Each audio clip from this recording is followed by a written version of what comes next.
are back for another episode of The Last Storm. We're pumped up that you decided to join us again. We're here to talk about something near and dear to our hearts. Dave, what are we talking about today? We're talking about none other than Shai Gilgeous-Alexander, baby. SGA, and why we believe I'm going to say we'll see.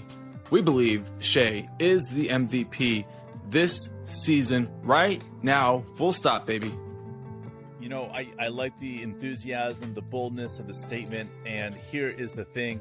I agree with you, and this is why I have to agree with you, is the place that we are sitting right now is the sweet spot. Yes, we're sitting right outside that play-in spot, but we're also only a game and a half outside of that 6th seed, and that is why we have to circle it and say this is a legitimate conversation we're having, and why Shai, in my opinion, has proven that he deserves at least a top 3 nod right now for MVP voting.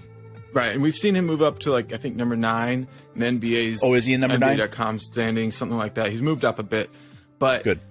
Here's what my basic premise of this whole thing is, that if the team clears the play-in game and they get into the top 6, he's the only legit candidate for MVP. I'm serious. Like, this argument that it's Jokic, get the fuck out of here. Get the fuck out of here. There's no way that Jokic deserves the MVP over SGA if SGA can bootstrap this team into the top 6. All right, so what's your basis on that then? Well, just top like 6.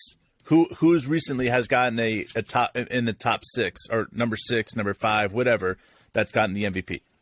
Right, Jokic, right? He got one last year, and they think they were the 6th seed, right? And you can make an argument that, like, okay, people who are the 6th seed don't deserve MVPs. Fine. So then this year, the only person you'd be like, well, Jokic is they're first. So you can't, like, people want it both ways. They want to say you can't give it to a 6th seed, but we gave it to him, but we're going to give it to him as a number 1 seed because we only want to give it to number 1 seeds. Like, if SGA can get this team to the 6th seed, that's the same spot that Jokic had it, and that's a step backwards where they were the 3rd seed the year before. Whereas for us, it would be like exceeding everybody's expectations. So yeah, should it be given to him if we're the 7th seed? Probably, but for damn sure it should be given to him if we can jump the play-in game and we're straight into the playoffs. They gave it to Jokic for the same thing. Don't come at me with Jokic or Embiid or any of these people when they are underperforming. Let me ask you about this. This is something that I've watched and I really appreciate most about his game. And he's having a phenomenal season right now, so we can't just discount it right there. But big baby Luka, what do you think about him? Like, he's having a great season right now. So, like, is it something that and look at how the fans are reacting to him? Like, do you think that Shai's season is so much more spectacular than even Luka's right now that it should be, without thinking, Shai? I think Luka deserves to win MVPs in his career, but at some level, he has to perform in a way that it exceeds expectations and not just in the individual statistical categories. Like, that's where my argument with SGA, it hits on both ends, right? He's going to exceed what people expect on the stats and the team's wins. Like, you can't have only one of those and call that player an MVP, because it's kind of like that year that Defensive Player of the Year was given to Marc Gasol because the whole defense on the team was better, right? Okay, you can give it to that one guy, but in the end, that's not the way it should work.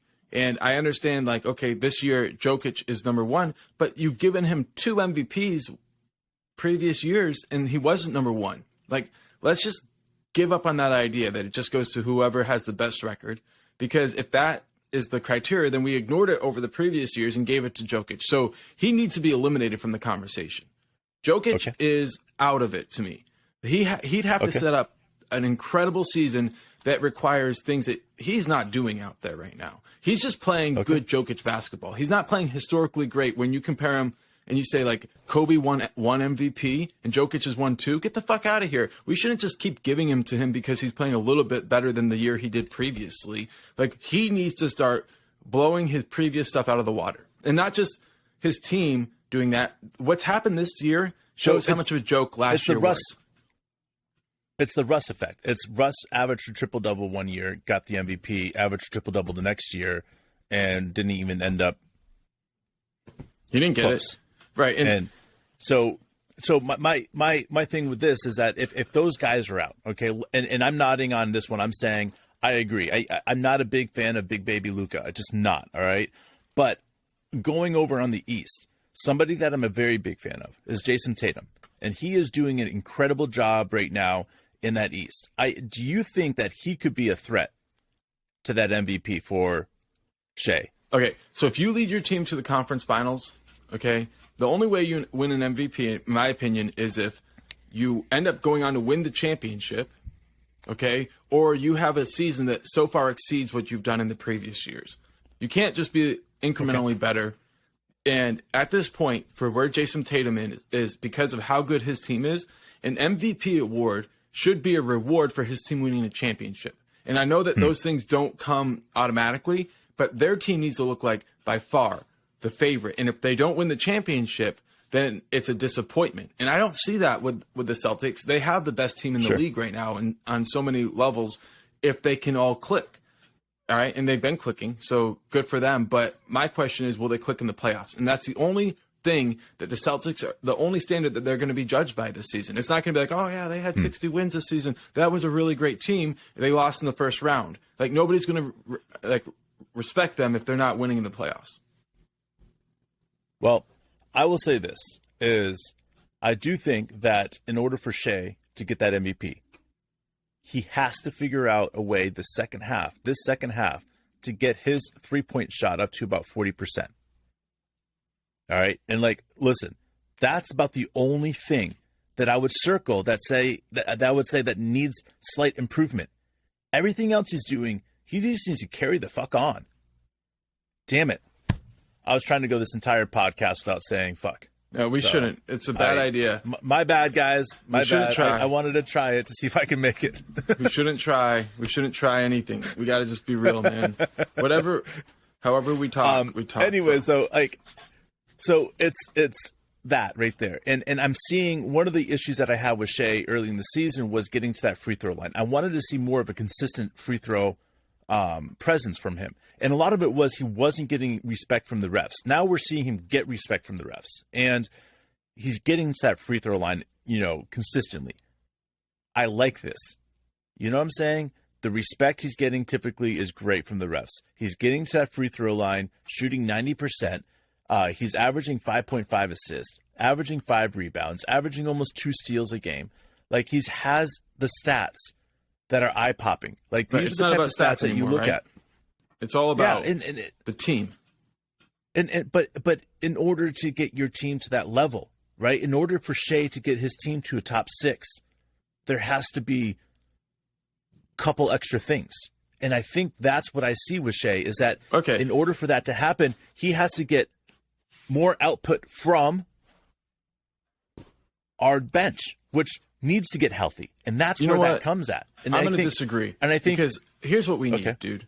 We need games that are officiated in a balanced way. That's it. If we had balance against Miami, balance against Sacramento, if we this is a shout out to one of our YouTube listeners. He's the one who drew the attention. The last 2 games that we've lost, we've been completely demolished from behind the arc. Shai's getting fouled. They're not calling it. Look, I'm not saying that we're playing perfect defense and we're getting hacked. The refs have certain rules that other teams are abiding by at a higher level than us, as far as hand checking and things like that. They're getting the whistles because they're following the letter of the law better. But if we can balance that out, bro, we're talking legitimately about a 6-game win streak going into playing against Denver. We're going to beat Denver tonight, bro. I got to say is I hope our organization has this, right? And if we don't, our organization needs to get on top of it. But I heard Pat Riley talk one time about him having scouts for the refs. They knew exactly what the refs were calling at any given time, what they were strict on calling at any given time, and they would have prepped for that.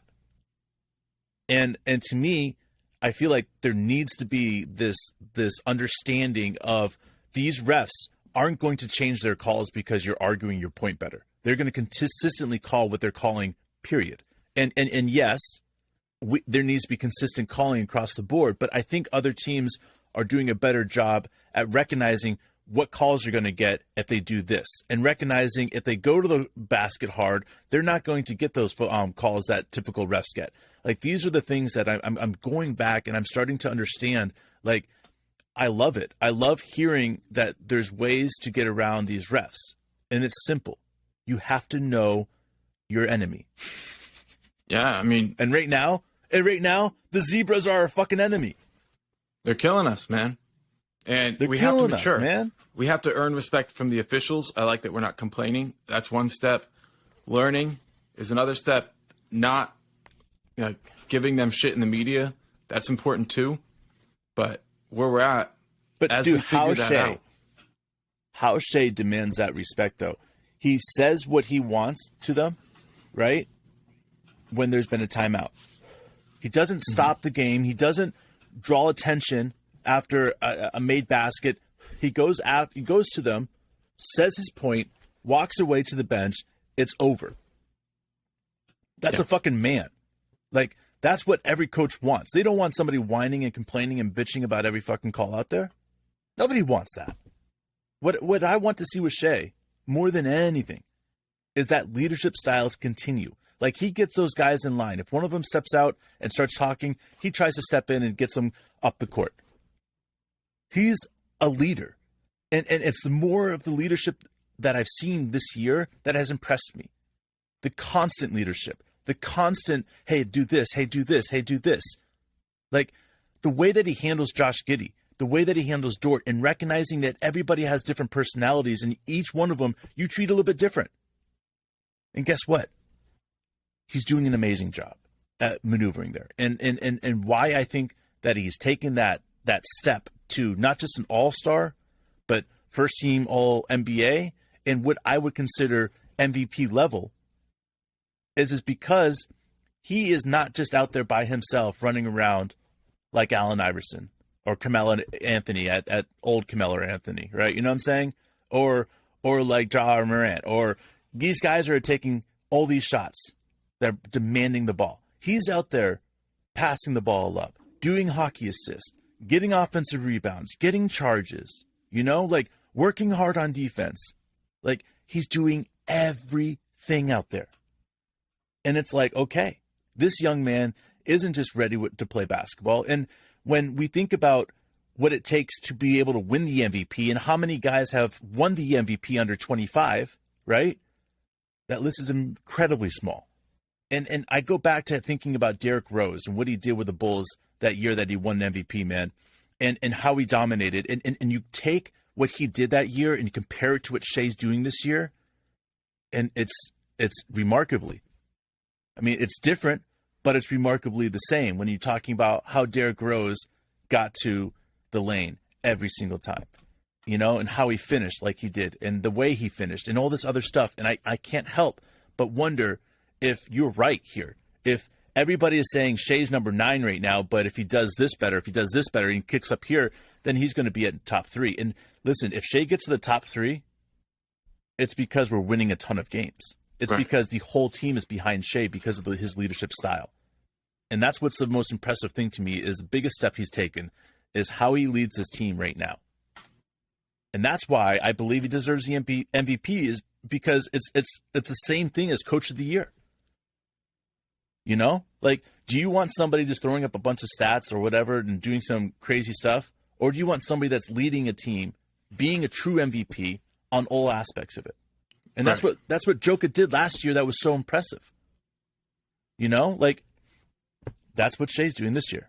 I mean, but if bringing him up again, it's like, well, what if we took a step backwards in 3 places in our conference and then expected something like an MVP? Like, this award is for people who are playing exceptionally well. And I understand there are circumstances like missing players that can say, okay, now more responsibilities put on that player, and so they stepped up at a higher level, even though the team didn't play as well. But at the same time, like, we have a legit chance to double up our projected win record. And if you do crazy, that, man. you throw your team into the 6th place, and you're looking around and you say, like, where would this team be without that player? And you're like, probably less than 20 wins. Like, I don't know what else you want. At some point, you have to say, this guy is playing MVP basketball now. I've heard a lot of people recently say he's a future MVP potentially. Someday he could be. He is now. The only reason that people don't want to give it to him is because they look at that record in the West and they say, okay, he's the 10th or 11th spot right now. It's, all these teams in between.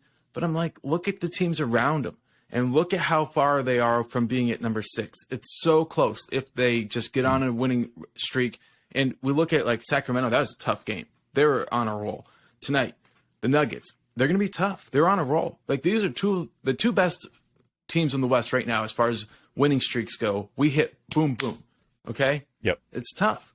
But at the same time, we're playing our best basketball. We had the same thing with the Nets, the Celtics. They're all on great winning streaks. Right.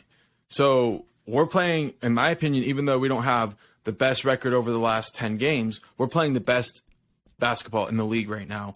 And if we could just get a few calls, our record would demonstrate that. And we are going to get some because we're doing the right things. And these things shift. And as they shift, it goes for the people who are doing the right things. So we'll be fine. We'll find ourselves moving up in the rankings. And then we're going to look at it and we're going to say, if we as Thunder fans can't stand up and say Shai deserves this year, then nobody else is going to. And we have to start making it. We have to start chanting MVP louder. We have to let people know this is serious to us. Shai's the MVP. He's the MVP right now. And if we can't say it, then who the fuck can? And we have an incredibly high, loyal group of people that listen to our Last Storm. And we want you guys to scream it most loudest of all, because the louder we get, the more effort that we put out there, the more people will see it. And if we're out there saying Shai for MVP and we get 10,000 likes and people are watching this other stuff, like, people are going to start taking this for note. Like, listen, I don't care if we get 100 views on this particular podcast. If we just have 20 people that go out there and speak the truth about Shai, that's all I want. Hey, Jesus only needed 12 disciples. Shai. Okay, all right. We want 24 then. Twice as good as we want 24 of you guys going out there screaming from the rooftop how much you love Shai and why he is MVP. I mean, pick any of the stats that you want. His block shots, his steals. I mean, whatever you want. Pick them. All right? Start screaming it. And we'll make sure that you guys are heard as well, because we want you guys to recognize all the things that have been happening with us. And we say this a lot recently. We've been on YouTube and all the positive comments and feedback, and it means a lot, man. And there was a guy that just recently, he wrote a review or a comment, ACCEMBLY, assembly, whatever. I'm not really somebody that likes to read, so I don't really know what the fuck his name is, but bro, I love you, man. All right? You're amazing. And you didn't think we were going to respond to you, or you questioned the response that would have or whatever. Listen, I really, really applaud what you were saying with this, is adding somebody on the bench that would create the type of drive that it would take for this. It was great. And if you guys want to go take a look at what his comment was, I would highly recommend doing it, because in my opinion, it's not necessarily about trading one of our assets or something like that. It's about letting Sam Presti work his magic and adding a piece to the puzzle. And yes, sometimes that's going to be somebody like Mike Muscala that wasn't raised in this organization. Or it's going to be somebody like, Kenny Hustle that was an undrafted player and on a different team. Or it's going to be Dort by an undrafted player. So to me, like, this is how Sam Presti puts teams together. So if there's an opportunity for us to get one of the 3 players that he mentioned, I would be all for it, but not for giving up any of our future assets or picks, because to me, like, that's where our bee's knees is of the future, is keeping our picks close, is because when we're ready to build, and we have to continue building when we lose players to injury, when we lose players to leaving because they get paid higher, lose players to trades, we have to be able to rebuild by the draft. And that's what Sam Presti has taught us over the last couple of years, is you don't need a ton of draft picks to be able to rebuild a team very quickly. Absolutely, man. And we want to take more time and spend more time commenting on your comments and answering your questions and letting you guys have a chance to just be heard. So what we're going to do going forward is we want to start doing a pregame hangout live on YouTube. Yes. I love it, bro. We'll get you guys more information as we go. But we're hoping that's something that you guys are interested in. We want to hear about what you guys think. Right.